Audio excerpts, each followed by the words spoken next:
मैं अपने भक्तों को उनके कर्म सीमांकित नहीं करता और ना ही अपने भक्तों में कोई अंतर करता। जब तक इस संसार में कोई भी जीव व्यथित है, समझ लो कि मैं व्यथित हूं। जब तक संसार में अन्याय और भेदभाव है, ये समझ लो कि मैं प्रतिपल पीड़ित हूं। संसार की शांति में ही मेरे मन की शांति। पंच महाभूतों का महाभाग है जल। जल द्वारा मेरे अभिषेक से जीवनदायी जल की अवमानना नहीं होती है। क्या ये जल का सर्वोत्तम उपयोग है? क्या श्रद्धा और विश्वास को प्रकट करने के लिए जल का अर्पण पर्याप्त है? क्या निर्जल पूजा करने से मैं मन की भावनाओं को महत्व नहीं दूंगा? जल आत्मा की संजीवनी है। असंख्य मनुष्य व जीव जंतु जल के अभाव में जीवित रहने के लिए विवश रहते हैं। न जाने कितने व्यक्ति जल की एक बूंद के लिए तिरछित रहते हैं। ऐसे में जब नदी की भांति जल मुझ पर अर्पित किया जाए, मुझे पीड़ा होती है। जल शरीर का संचालक है। यदि मेरे भक्त इसे जीवन सुरक्षा हेतु अर्पित करेंगे, मैं तब भी मदद हो उठूंगा। बेलपत्र मुझे अति प्रिय है। ये मेरा संताप हरते हैं। धतूरा मुझे प्रिय है। ये मुझे शांति देता है। किंतु यदि संसार शांति का युद्ध क्षेत्र बना रहेगा, मेरे स्वजनों के बीच सदैव महायुद्ध छिड़ा रहेगा, तो मात्र धतूरा और बेलपत्र अर्पित करने से मेरे मन को शांति कैसे मिल जाएगी?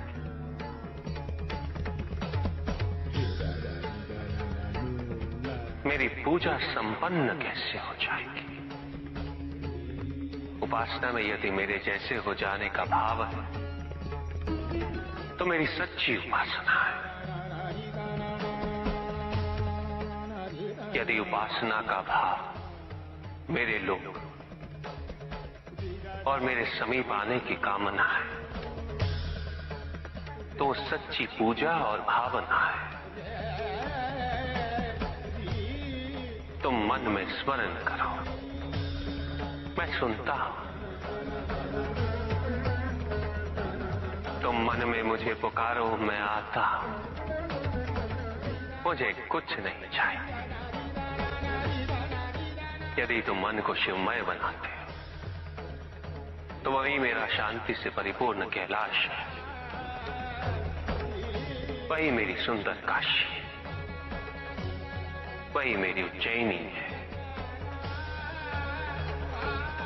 कौन सी विधि, कैसी विधि? अपने आप से पूछो कि पूजा का अर्थ क्या है।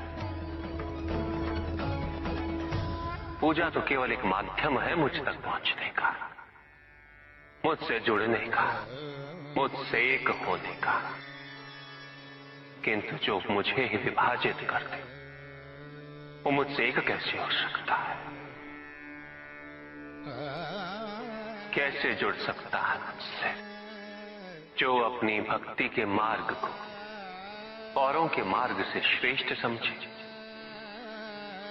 उसकी पूजा में सदैव अहंकार विद्यमान होगा। पूजा करने के लिए श्रेष्ठता का नहीं, समानता का भाव आवश्यक है। समानता केवल उनमें ही आ सकती है जिनका मन अपने आराध्य के प्रति समर्पित है। क्या पूजा साधनों पर आश्रित है, सामग्री पर आश्रित है, विधि पे आश्रित है, या भक्त के भाव पर, उनके विचारों पर?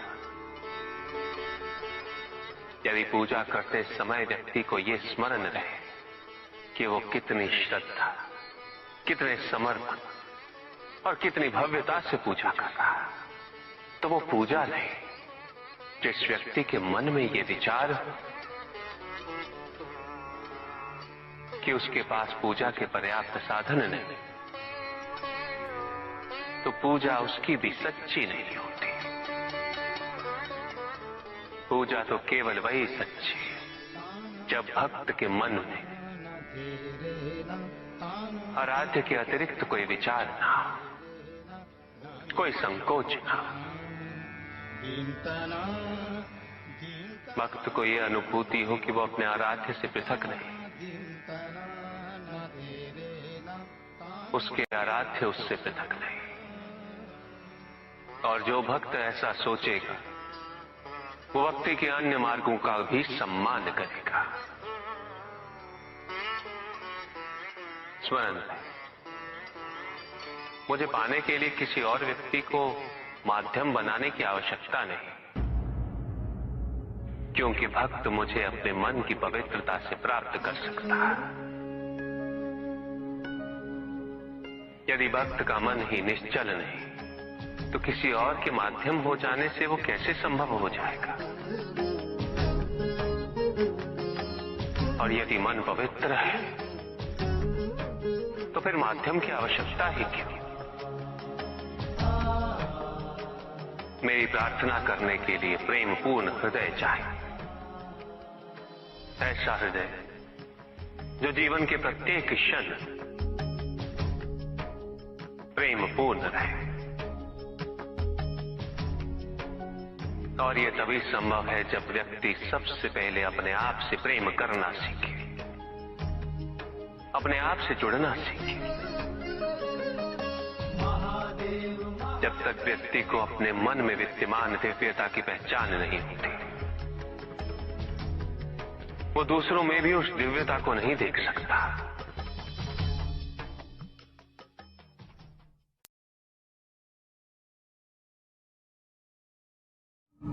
सभी के उद्धार के लिए मैं आपसे निवेदन करता हूं कि भक्ति का उचित मार्ग बताए हमें, ताकि मेरी भांति दूसरा कोई भूल ना करे। भक्ति मुक्ति का आधार है, और मुक्ति तो केवल समर्पण से ही संभव होगी। और समर्पण के लिए पुष्प नहीं, स्वर्ण नहीं, आभूषण भी नहीं, रत्न नहीं, धन नहीं, विधि विधान ने, केवल अपने मन को अर्पित करना अनिवार्य है। जानना चाहते हो कि वो कौन से पुष्प हैं जो मुझे अत्यंत प्रिय हैं? इंद्रियों का नियंत्रण, दया, शांति, तप, क्षमा, ध्यान और सत्य। और जब कोई मेरे इन पुष्पों से आराधना करे, मैं अवश्य प्रसन्न होता हूं। भक्ति में भव्यता आवश्यक नहीं है, अपितु सरलता आवश्यक है। भक्त के लिए ये समझना अत्यंत कठिन हो जाता है। प्रायः भक्ति कब मोह में परिवर्तित हो जाती है,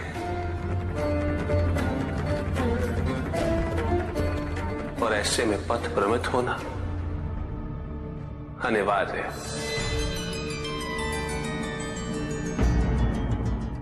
शक्ति प्राप्त होने से कोई शक्तिशाली बन जाए, ये सत्य नहीं। शक्ति का सम्मान व वहन करने की क्षमता होनी चाहिए, और ये क्षमता किसी वरदान से प्राप्त नहीं होती। ये तो हमारे भीतर ही विकसित होती है।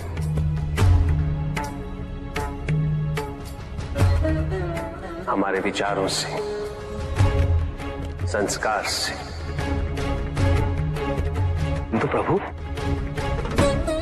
जो आपकी तपस्या कर आपको प्रसन्न कर लेता है, उसके विचार व कर्म शुद्ध ही होंगे ना। अधिकांश व्यक्ति ईश्वर के प्रति केवल इसीलिए समर्पित रहते हैं ताकि वे अपनी सांसारिक इच्छाओं की पूर्ति कर सकें। उनके विचारों की शुद्धता, उनकी तपस्या केवल भौतिकवाद का माध्यम बन के रह जाती है, उसके परित्याग का नहीं।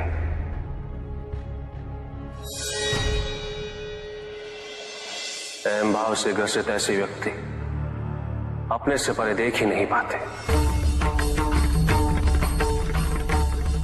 उन्हें जो चाहिए वो इसलिए नहीं कि उससे वो संसार का उद्धार करना चाहते हैं, अभी तो इसलिए कि उससे वो केवल अपने परिजनों का उद्धार कर सके। और शक्ति पा लेने के पश्चात उनका असली स्वरूप प्रत्यक्ष होता है।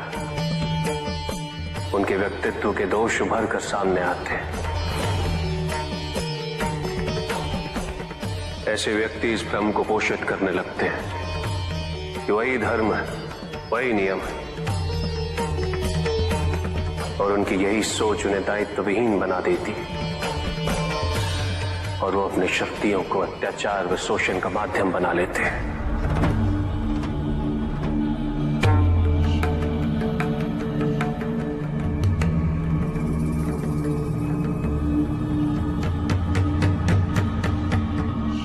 जब जब वरदान को अहित व अन्याय का माध्यम बनाया जाएगा,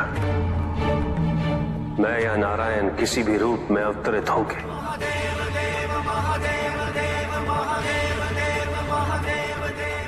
उसका अंत अवश्य करेंगे।